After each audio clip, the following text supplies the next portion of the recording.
Have you ever looked at a couple and thought, how did that happen?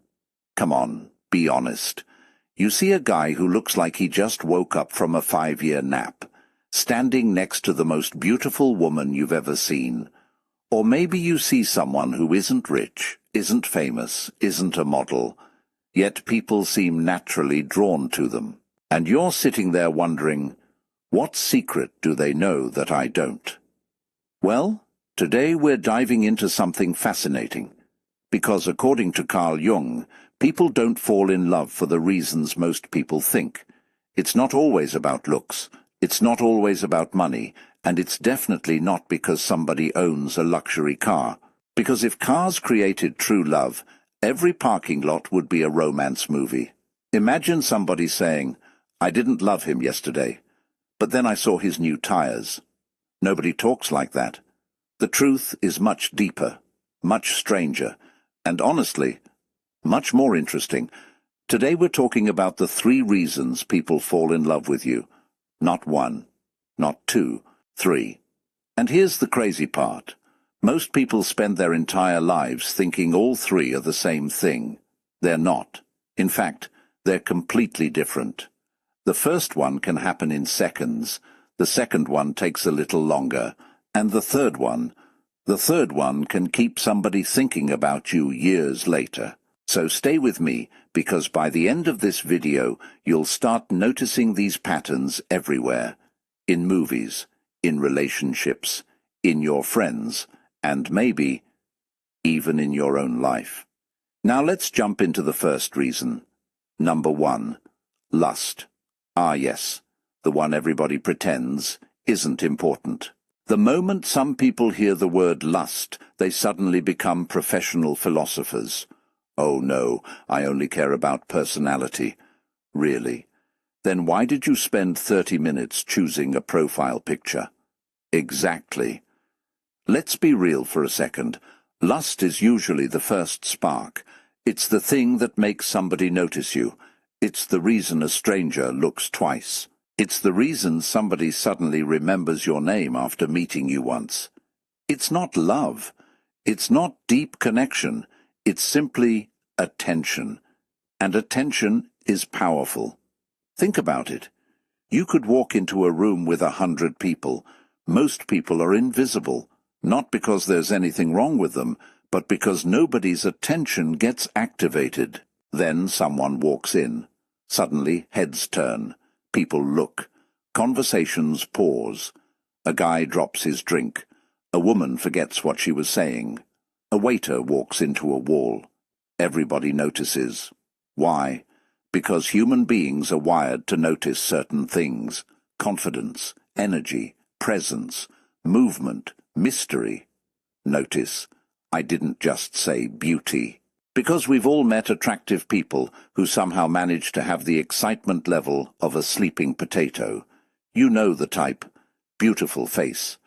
But talking to them feels like reading an instruction manual. And then you've met somebody who wasn't the most attractive person in the room. Yet somehow they became the center of attention. Why? Energy, presence, life. Jung believed that people are often attracted to qualities they feel disconnected from inside themselves. That's where things get interesting.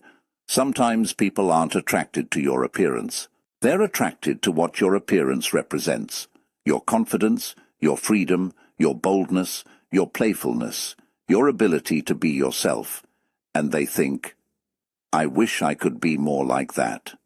That's attraction disguised as lust. Let me tell you a funny story. A friend once told me he was deeply in love with a woman. Deeply. Couldn't stop thinking about her. Talked about her every day. Wrote poems, played sad songs, the whole package. 3 months later, he finally got to know her, and suddenly, nothing. Gone. Finished. Evaporated. I asked him what happened. He said, I don't know. I said, Bro, you weren't in love. You were in love with your imagination.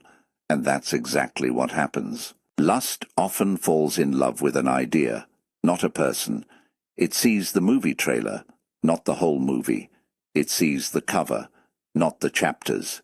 That's why some relationships start with fireworks and end with somebody blocking somebody else's number, because attraction got them together, but attraction alone couldn't keep them together.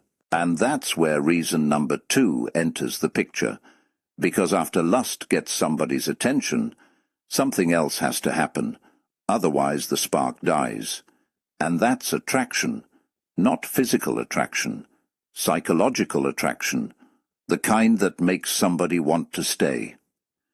Now here's where things get really interesting, because lust can make somebody notice you, but attraction makes somebody stay up until 2 a.m. talking to you. You know exactly what I'm talking about. The conversation starts at 8 p.m. You tell yourself, just 10 minutes. Then suddenly you hear birds outside. The sun is rising. Your phone battery is begging for mercy, and somehow you're discussing childhood memories, favorite foods, and whether cereal is soup. That's attraction. And notice something. Nobody is talking about looks anymore, because attraction happens in the mind. This is where people get confused. They think attraction means somebody looks good. No, attraction means somebody makes you feel something. Think about your funniest friend, the one who can make everybody laugh, the one who walks into a room and suddenly the energy changes. People love being around them, not because they're perfect, not because they're rich, but because they create an experience, and people become addicted to experiences. That's why some people are unforgettable. Not because they're the most beautiful, but because they make people feel alive. Carl Jung believed we often become fascinated by people who awaken hidden parts of ourselves. Have you noticed this? A shy person becomes attracted to someone adventurous. A serious person becomes attracted to someone playful. A person who always follows rules becomes fascinated by someone who breaks them. It's almost like we're secretly looking for missing pieces. Life becomes more exciting, more colorful, more interesting. Imagine 2 conversations. Conversation number 1. How was your day? Fine. What did you do? Nothing. Okay. 5 minutes later you're checking the weather app because it's somehow more exciting. Now conversation number 2. How was your day? You won't believe what happened. Immediately you're interested. You lean forward, your brain wakes up. You want more. Attraction is curiosity. It's wanting to discover what's behind the next door. And here's the funny thing. Sometimes attraction has nothing to do with being impressive. People think they need to show off, show their money, show their achievements, show everything. Meanwhile, the most attractive person in the room is often the one making everyone laugh, the one listening, the one enjoying life, the one comfortable being themselves. Because confidence is attractive. But comfortable confidence? That's magnetic. You know what's funny? Some people walk into a room trying desperately to impress everybody, and because they're trying so hard, nobody is impressed. Meanwhile, somebody else walks in carrying a plate of snacks, smiling, making jokes, and enjoying themselves. And suddenly, everybody likes them. Why? Because attraction grows where there is ease. People love people who make life feel lighter. And that's where we arrive at the 3rd reason, the deepest reason, the one Carl Jung would probably find the most fascinating. Emotional attachment. This is where love stops being a spark and becomes a bond, a real bond. Because, here's the truth, people rarely remember every compliment you gave them, but they remember how you made them feel, years later, sometimes decades later. Think about that. You forget what somebody wore, you forget what car they drove, you forget what shoes they had, but you remember how you felt around them. That's emotional attachment. It's when somebody becomes part of your inner world. They're no longer just a person. They're a feeling, a memory, a chapter. Maybe you've experienced it. You hear an old song. Suddenly somebody comes to mind. You smell a certain perfume. Boom. Instant memory. You walk past a restaurant, and suddenly you're smiling at something that happened years ago. That's emotional attachment at work. The human mind is incredible. It connects people to emotions, and emotions create lasting memories. This is why some people are impossible to forget.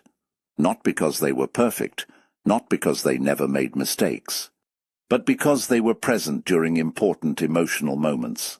They listened when nobody else listened. They stayed when others left. They laughed with you, cried with you, celebrated with you. Those moments create roots, and roots grow deep. Let me tell you a quick story. An old man was once asked about the secret to his 50-year marriage. People expected something profound, something wise, something worthy of a movie. Do you know what he said? "We laughed a lot. That's it." Everybody was waiting for ancient wisdom. Instead, he basically said, "We found each other funny." But honestly, that's deeper than it sounds. Because laughter creates connection. Shared memories create connection. Feeling understood creates connection. And emotional attachment grows from thousands of small moments, not giant dramatic ones, small ones, a conversation, a smile, a joke, a memory, a moment when somebody feels seen. That's why emotional attachment is so powerful. It's not built overnight. It's built brick by brick, day by day, moment by moment. And eventually, something beautiful happens. People stop loving what you do for them. They start loving who you are. That's the difference. Lust notices you. Attraction enjoys you. Emotional attachment values you. One sees you. One wants to know you. One doesn't want to lose you. And that's why so many people misunderstand love. They think the first stage is the destination. It's not. Lust is the knock on the door. Attraction is stepping inside. Emotional attachment is deciding to stay. And maybe that's the biggest lesson of all. The people who leave the deepest mark on our lives are rarely the most perfect people. They're the people who made us laugh when we needed laughter. The people who understood us when we felt misunderstood. The people who made ordinary moments feel special. So if you take anything from today's video, let it be this. You don't have to be the most attractive person in the room.